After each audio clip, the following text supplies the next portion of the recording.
இந்த மே டேவில் நாங்கள் 84, 85 10ஆம் வகுப்பு படித்த எஸ்கேவி ஸ்கூலில் 10ஆம் வகுப்பு படித்த பழைய மாணவர்கள் அனைவரும் ஒன்றிணைந்து இன்றோடு சேர்த்து கடந்த 3 ஆண்டுகளாக தொடர்ந்து ரீயூனியன் ப்ரோக்ராம் மாணவர்கள் சங்கமமும் ஆசிரியர்களும் ஒன்றிணைந்து நடத்தக்கூடிய இந்த நிகழ்ச்சியை தொடர்ந்து நடத்தி வருகின்றோம். இந்த வருடமானது ரொம்ப சீரும் சிறப்புமாக அனைத்து மாணவர்களும் ஒற்றுமையுடன் பழைய ஆசிரியர்கள் அனைவரும் பழைய நினைவுகளை நினைவு கூர்ந்து அனைவரும் மகிழ்ச்சி வெள்ளத்தில் மிதந்தோம். இந்த நிகழ்ச்சியில் குறிஞ்சிப்பாடி பேரூராட்சியில் பணிபுரியக்கூடிய தூய்மை பணியாளர்களுக்கும் மதிய உணவை வழங்கி அவர்களையும் இந்த குறிஞ்சிப்பாடி நகரை சுத்தம் செய்யக்கூடியவர்களை நாங்கள் எங்களால் முடிந்த ஒருவேளை உணவை அவர்களுக்கு வழங்கியுள்ளோம். இந்த பணியானது இந்த மாணவர்கள் கடந்த வருடம் இந்த பள்ளியில் ஒரு மதில் சுவரும் ஒரு கழிவறையும் கட்டி கொடுத்திருக்கிறார்கள். அவர்களுக்கும் எங்கள் குழுவின் சார்பாக இன்று பாராட்டுகளும் நன்றியும் தெரிவித்தோம்.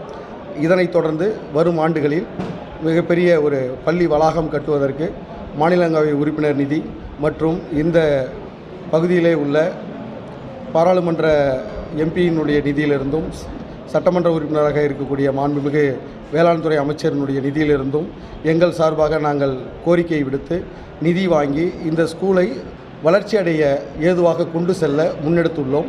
இந்த முயற்சியானது இந்த சுற்றுப்பட்டு வட்டாரத்திலே பல்வேறு ஏழை மாணவர்கள் இங்கு பயின்று கிட்டத்தட்ட 40,000 முன்னாள் மாணவர்கள் இங்கே இருக்கின்றார்கள்.